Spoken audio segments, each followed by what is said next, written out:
Legends of Ireland by C.M. Garnier.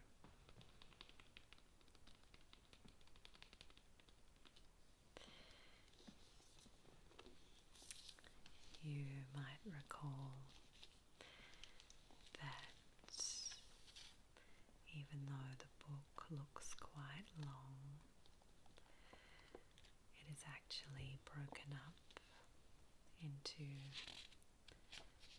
individual tales.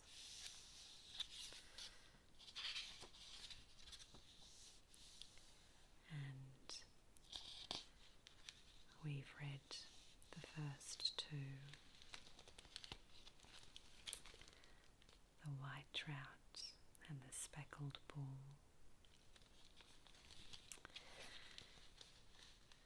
The white trout being the story of the beautiful Lady Evelyn who becomes the white trout, and the speckled bull is the tale of the bull who carries his cowherd away from his unhappy life, but the speckled bull knows that he will die in a battle with another bull, so tells the young cowherd once he has been defeated to use the speckled skin from down of his back to make a belt.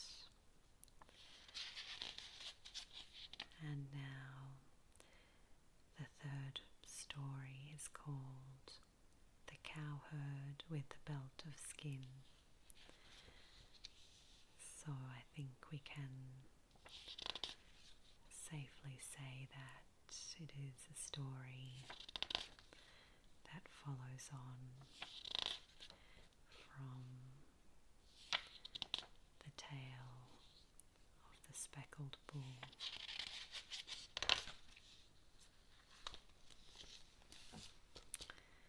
The cowherd and the belt of skin.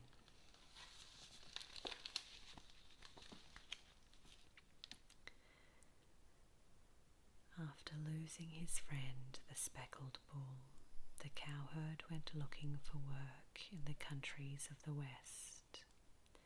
One morning he met a nobleman who asked him what he could do. "I can only look after the herds," he said, "but that I can do as well as any man in the world."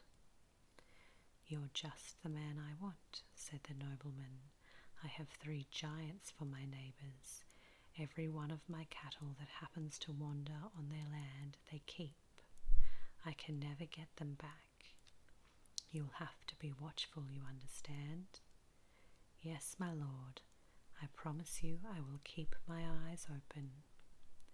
The next day the cowherd took his cattle onto the moor, which was almost barren of good pasture, whereas on the other side of the dry stone wall the grass was thick and green. Seeing this, he put his shoulder to the wall and quickly made a breach for pigs, heifers and bullocks to pass through, while he himself, to add to their enjoyment, climbed a tree and shook it, so that green, yellow and red apples rained down upon the beasts.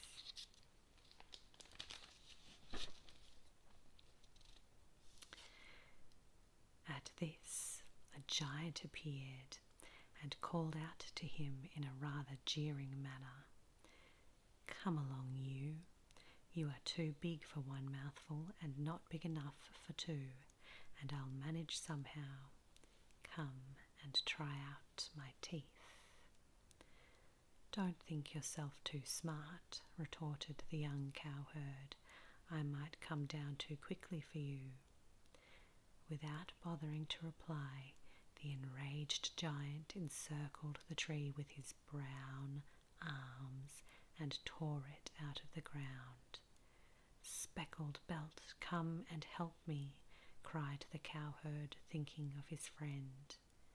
In a moment the belt had unwound itself from his waist and hissed through the air to wrap itself around the arms of the giant, which it bound so securely that his eyes almost popped from his head.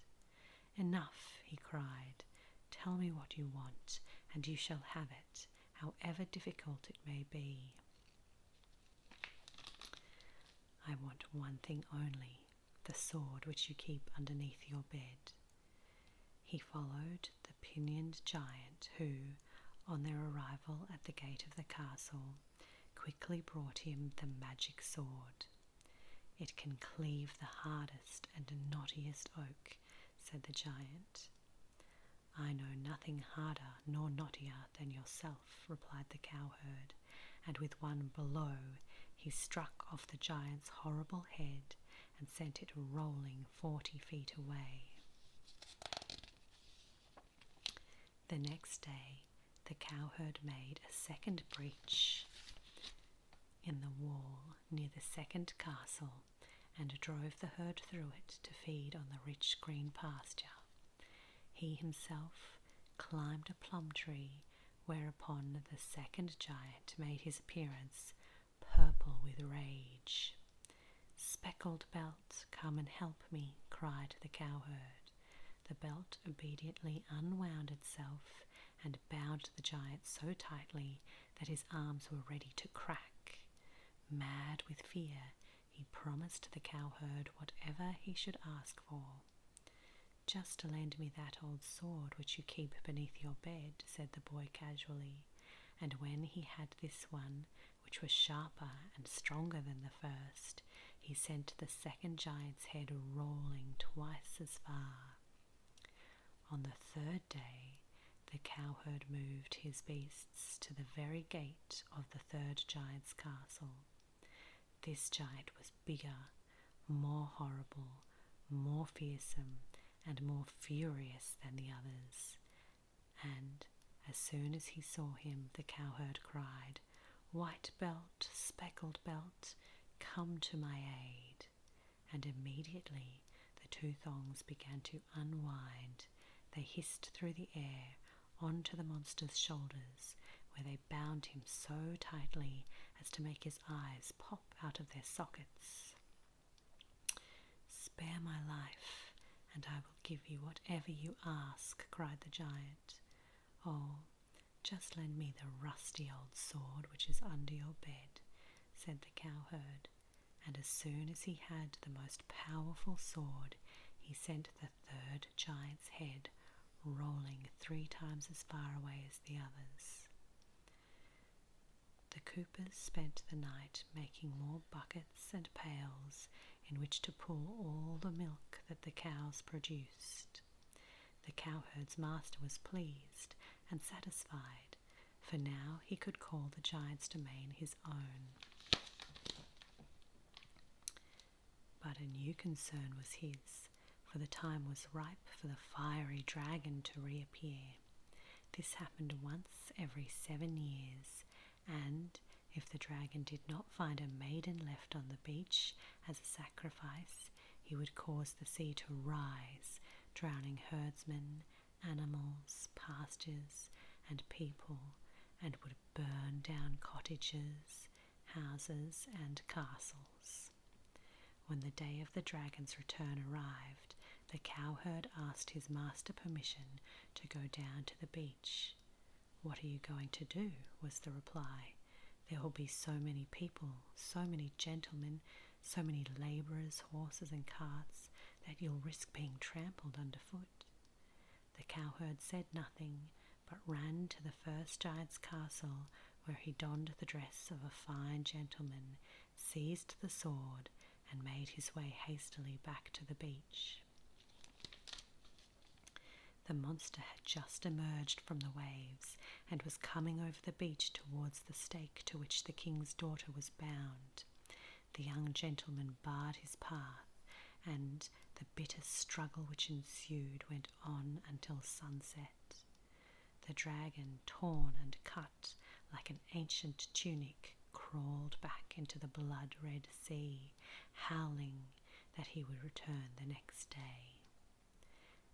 At the second castle, a young cowherd put on a new war apparel, took up the sharper sword, and, seeing the princess more horrified than before, he charged the dragon with renewed vigour.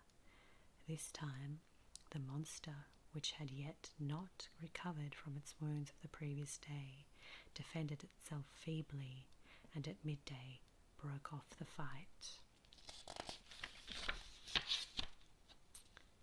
It took refuge in the sea, with blood, foam, and threats streaming from its nostrils. More joyous than ever, the cowherd put on his old homespun smock and reached home before his master, who recounted the whole episode to him and described the unknown gentleman. But I think the young cowherd knew better than his master. On the third day, he dressed at the third castle, where he armed himself with the sharpest sword and mounted a powerful charger. But this time, the dragon, having rested, had donned his wings and was hovering over his adversary, ready to swoop down upon him. Seeing this threat, our young gentleman cried, "Come now, my faithful thongs," and immediately thought of his dead friend. The two straps unwound themselves, hissed through the air, and curled round the wings and paws of the monster, whom they quite immobilized. And at one stroke of the powerful sword, there was the dragon's head, foaming and shiny, rolling in the blood-red waves.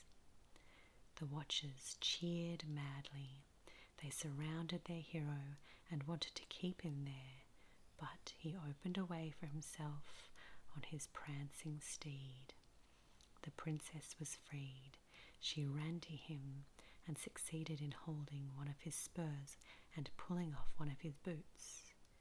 Back in her father's palace, she declared she would marry no man but the one to whom that shoe belonged. The cowherd, wearing his clogs, was already seated by his master's hearth. The princess's vow was the talk of the whole country. Kings' sons and gentlemen came in their dozens to try on the small shoe. Some cut their big toes, others their heels, but no one could wear it. In despair, the princess decided that every man of whatever rank should be made to try it on. Soldiers carried it from door to door and eventually came to the home of the cowherd's master. All the men stretched forth their feet and tried it on, but in vain. The cowherd was seated on a stool by the fire and was last to be approached. "Come now, your foot, Master Cowherd," and the shoe fitted like a glove. The soldiers wanted to take him away that moment. "Wait until I am dressed," said the cowherd. He eluded their grasp, ran to the giants' castles, opened the clothes chests, and arrayed himself in the richest garments he could find. He was indeed like a prince. The king's daughter gave him her hand, and the wedding festivities lasted 3 days and 3 nights. That one's a bit like Cinderella, except the shoe belongs to the cowherd rather than a young lady.